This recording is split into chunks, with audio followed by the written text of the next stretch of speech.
নাবি দিয়েছো না জানো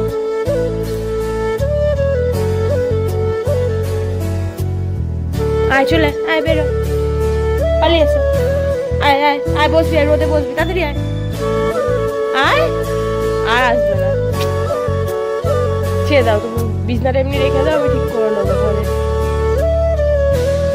চলো বাইরে চলো বাইরে বাইরে বাইরে চো বাইরে চো ঘুরতে যাবি চো তাহলে দাও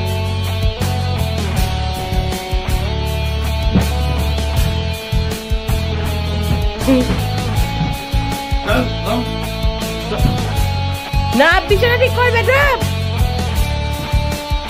কেমন পাগলের মতো করে কাল খেয়ে দাও কালকে ভাইকে জোর জোর কামড়ে দিয়েছে নিয়ে যাচ্ছিল বলে বাইরে চলে আস চলে আসো চলো আসো আসো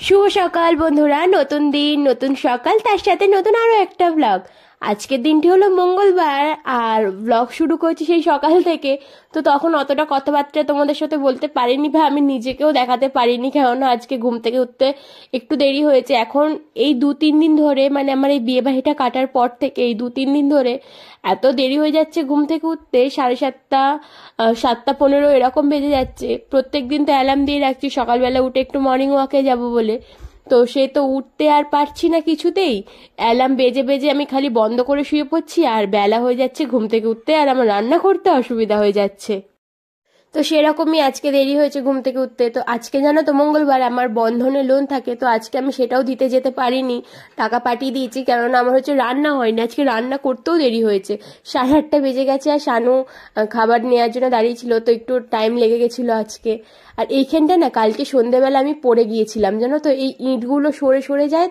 তো কালকে সন্ধেবেলা আমি পড়ে গিয়েছিলাম তো তারপরে আমি আর কিছু করিনি ভাবলাম আস্তে আস্তে নামবো আর আজকে সকালবেলা আমার কাছে যারা পড়তে আসে তাদের মধ্যে একজন পড়ে গেছে এই জায়গাটা তো আমি ভাবলাম তো আমি ঠিক করে দিই কেন এখন ঘরে কেউ নেই আর ভাই আছে আর ভাইকে কাজ বলা মানে কোনো ও সেই ঢেকে ঢেকে সেই দুপুর পর্যন্ত নিয়ে যাবে মানে ও দুপুরের বেলা উঠবে স্নান করার সময় সব করবে তো আমি ভাবলাম আমি করে নিই এই ছোট ছোট কাজের জন্য আর কাকে বলবো তো ওই জায়গাটায় ইটগুলো ঠিক করে নিলাম আর এই জামা প্যান্টগুলো তো কালকে কেচেছিলাম তো এগুলো এখনো পর্যন্ত শুকায়নি আমি জামা প্যান্ট কাচলে এখন এরকমই হচ্ছে এখানটা আসলে দুপুর পর্যন্তই রোদ থাকে আর আমি স্নান করি যখন 12:30 1টার দিক করে তখনই আমি জামা প্যান্টগুলো ধুই তো তার জন্য শুকায় না আমি এগুলো আবার বিকালবেলা তুলে ঘরে মিলে রাখি আবার পরের দিনকে রোদ উঠলে দিয়ে দিই তো এখনো সেই রকম করছি এখন পড়ানো হয়ে গেছে জানো তো এখন ওই 10টার বেশি বেজে গেছে কারণ আজকে 9:45 পর্যন্ত পড়িয়েছি যেহেতু ওদের পরীক্ষা চলছে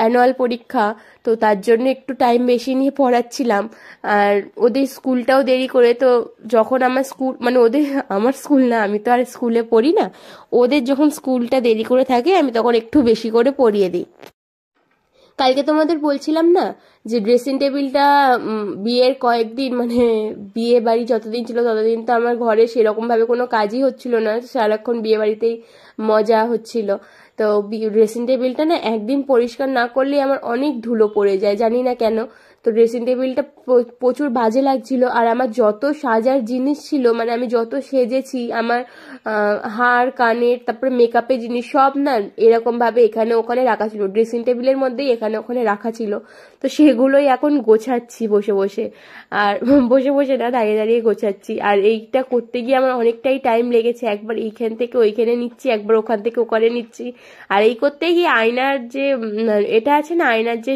লকটা তো সেটা আমি আটকাতেই পাচ্ছি না আমি কতক্ষণ ধরে চেষ্টা করে করে আয়নার লক আটকাচ্ছি তো ওই হচ্ছিল আজকে এইসব কাজ করতে করতেও আমার অনেকটাই দেরি হয়ে গেছে ঘর মোছামুছি মানে ঘর মোছা না ড্রেসিং টেবিল মুছেছি খাট মুছেছি আর এইদিকে হচ্ছে আলমারিটা মুছেছি সব মুছতে মুছতে অনেক টাইম লেগে গেছে আজকে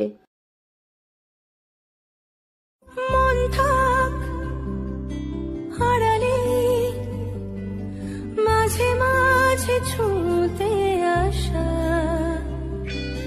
জানি হাত বাড়ালে ধরা দেবে ভালোবাসা তুমি পথ চেনো পাশে আছি জেনো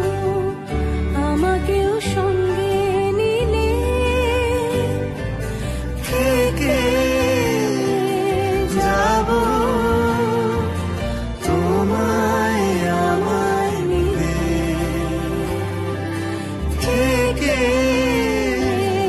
যাব তোমার। সকালবেলা তো বিছানার চাদরটা পাল্টালাম আর কয়েকটা জামা প্যান্ট আছে, তো ড্রেসিং টেবিলটা মুছতে মুছতে আমার মনে পড়লো যে জামা কাপড়গুলো ভিজিয়ে দিয়ে যদি মানে কাজ বাজগুলো করি তো জামা কাপড়গুলো ততক্ষণ ভিজবে, তো সেই জন্যই চলে এলাম পাতকোতলায়। ড্রেসিং টেবিলটা পরিষ্কার করে একেবারেই এসেছি, তো এখনো পর্যন্ত ঘরের কাজ আছে। আমি ভাবলাম না আগে জামা কাপড়গুলো ভিজিয়েই দিই, তারপরে গিয়ে খাটটা মুছবো আর আলমারিটা মুছবো। খাটটাও অনেকদিন মোছা হয় না, এই আলমারি আর ড্রেসিং টেবিল বলতে গেলে সপ্তাহে 2 দিন করে আমি মুছি। 2 দিন কি 3 দিন করে মোছা হয়, কেননা ওগুলো ধুলো বেশি বোঝা যায়, আর খাটটা তো অতটা ধুলো ধুলো লাগে না। আর খাটটা একটু মুছতে ঝামেলাই আছে, খাটটার মধ্যে এত ডিজাইন আছে, তো তার জন্য করে মোছা আর হয়ে ওঠে না সব সময়। তো আজকে ভেবেছি একেবারে সব করে তারপরেই স্নান করবো, মানে নোংরা যত কাজকর্ম আছে সব করে তারপরেই স্নানটা করব। সংসারে নতুন জিনিস আসে, পুরনো জিনিস তো ভুলে গেলে হবে না, তো সবকিছু নিয়ে মিলেমিশেই চলতে হয়। তো সেরকমই যে নতুন আমার জিনিসগুলো আছে, নতুনগুলোই পরিষ্কার করবো বলে পুরোনোটা করব না, তো সেটা হয় না। এই জিনিসগুলো পুরনো হয়ে গেলে কিন্তু অতটা আমি আর করব না। আমি জানি আমি কিরকম, সবসময় নতুন জিনিসের প্রতি আমার আগ্রহটা একটু বেশিই থাকে। তো তাও পরিষ্কার পরিচ্ছন্ন করে রাখতে আমি ভালোবাসি, তো পরিষ্কার পরিচ্ছন্ন করে রাখি। হয়তো সপ্তাহে 2 দিন না করলেও 1 দিন তো করবই। আর এই যে খাটের এইগুলো দেখছো তো, এইখানে আমি যতবার খাট মুছতে গেছি ততবারই আমার হাত কেটে গেছে, জানো তো। ওই যে খাটের যে ফুলগুলো দেখতে পাচ্ছ, যে রেলিংটা আমি মুছছি ওর যে নিচে ফুলগুলো আছে, ওই ফুলগুলো প্রচুর ধার, ওইখানে মুছতে গেলেই আমার হাত কেটে যায়, তো তার জন্যই আমার ভালো লাগে না খাটটাকে মুছতে।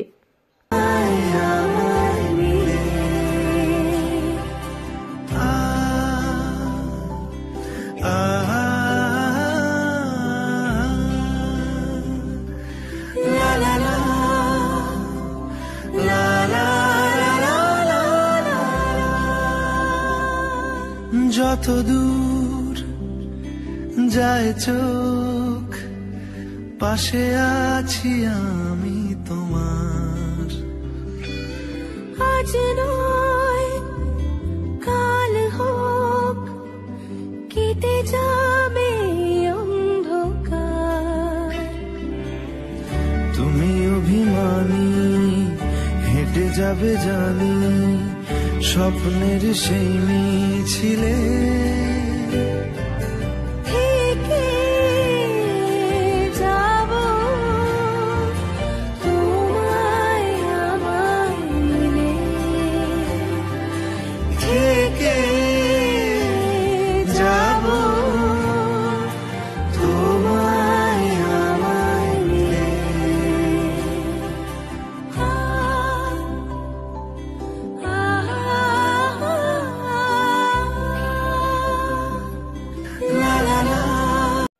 আগের সপ্তাহে মঙ্গলবার তো মেহেন্দি পড়েছিলাম রাত্রেবেলা, তো মেহেন্দি পরে শুয়ে পড়েছিলাম, আর কখন ঘুমের ঘোরে মেহেন্দিটা এই আলমারির মধ্যে লেগে গেছে আমি জানিও না, আর খেয়ালও করিনি। তো এখন এই আলমারিটা মুছতে গিয়ে দেখছি হাতের কাজটা, মানে এই কৃষ্ণ ঠাকুরের যে হাতে বাঁশি আছে, বাঁশির কাজটা মেহেন্দি লেগে আছে। আর একটু মানে মেহেন্দিটা ধরেছিল, অনেকক্ষণ ধরে রাখা ছিল বলে একটু দাগ লেগে গেছে মেহেন্দি, তো অতটা বোঝা যাচ্ছে না কেন ওই জায়গাটা ওই রকমই কালার, মেহেন্দি কালার মতনই আছে, তো অতটা বোঝা যাচ্ছে না। তাও আমি ভালোভাবে চেষ্টা করছিলাম যে কলিন দিয়ে ওঠে কিনা। সমস্ত কাজ, আয় এদিকে আয়, আয় এখানে, চিল্লাবি না, এখানে আমার কাছে আয়।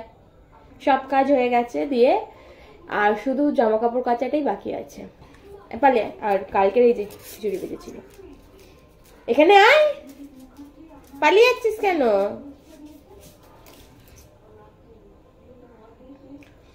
ফ্রিজে রেখেছিলাম, পুরো ঠান্ডা হয়ে গেছে।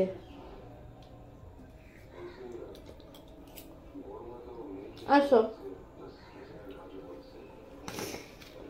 এখনো 11:30 মতন বাজে, 12:30 সময় স্নান করব, তখনই একেবারে জামা কাপড়টা কাচবো। ওই খেয়ে দে আধা ঘন্টার মতন মেশিনে বসবো, আধা ঘন্টাই হবে, খেতে খেতে 10-15 মিনিট লাগবে, 5 মিনিটের রেস্ট নেবো, মানে 12টা থেকে 12:30 পর্যন্ত একটু কাজ করব, করে তারপরে স্নানটা করে নেবো। আর আজকে প্রচুর কাজ করেছি।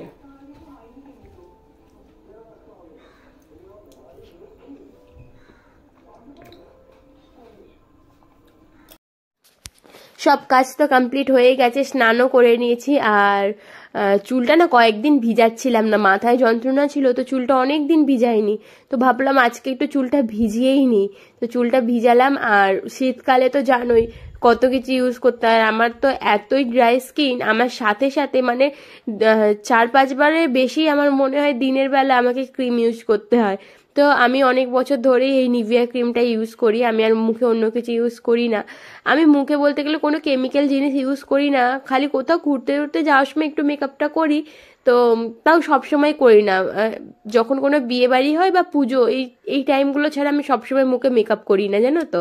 আমি সবসময় এমনিই থাকি, নর্মালি থাকি। তো নিভিয়া ক্রিমটা ইউজ করে আর সিঁদুর পরে আর মানে সিঁদুরে একটু শাঁখায় লাগাতে হয়, তো সেগুলো করে এবার একটু রোদে বেরোবো। প্রচণ্ড ঠান্ডা লাগছে, আর মাথা ভিজালে আরও বেশি ঠান্ডা লাগে।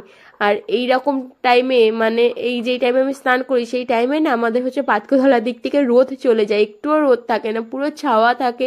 আর আমি জানি না আমার স্নান করার সাথে কি শত্রুতা, সবসময় হাওয়া দেয়। আমার তো মনে হয় যেন আমার স্নান করার সাথেই প্রকৃতির একটা শত্রুতা আছে, তো যখনই স্নান করতে যাই তখনই জোরে জোরে হাওয়া দেয়। তো এখন এই যাবো একটু বাইরেটা রোদে দাঁড়াবো। এই শীতকালে সব ভালো লাগে আমার, কিন্তু এই স্নান করার পর যে ঠান্ডাটা লাগে না, এটাই আর ভালো লাগে না। স্নান টান করলাম, আর এখন ওই কটা বাজে জানো তো, 2:10-15 মতন বাজে। খাওয়া দাওয়া তো এখনো হয়নি, খেতেও ইচ্ছা করছে না। তখন এই 11:30টার দিক করে খিচুড়িটা খেলাম না, তো আর ভালোই লাগছে না খাবার খেতে আমার। এদিকটা দিয়ে পুরো ম্যাক্সকে দেখো কিরকম বসে আছে, ওই যে সাইকেলের সামনে ম্যাক্স বসে আছে। তো খেতে তো ইচ্ছা করছে না, ভাবলাম গিয়ে স্নান করেছি একটু রোদটায় গিয়ে দাঁড়াই, কেননা প্রচণ্ড ঠান্ডা লাগছে, বাপ রে বাপ। আর কত জামা কাপড় কেচেছি দেখো, আজকে কত পুরো দড়ি ভর্তি হয়ে গেছে। মানে তাও আজকে অন্য সময় ভালো করে মিলিয়ে, আজকে ভালো করে না, আজকে জাস্ট জল ঝরার মতন মিলে দিচ্ছি। কেন জানি আমি একদিনে শুকনো হবে না, এই শীতকালের রোদ তো একদিনে শুকনো হয়ও না। সকালের ভাত এখন খেলে প্রচুর ঠান্ডা লাগবে। একটু রোদে দাঁড়াবো, দাঁড়িয়ে তারপর ভিতরে যাবো, তো তারপরে যদি খিদে পাই খাবো, না হলে শুয়ে পড়বো।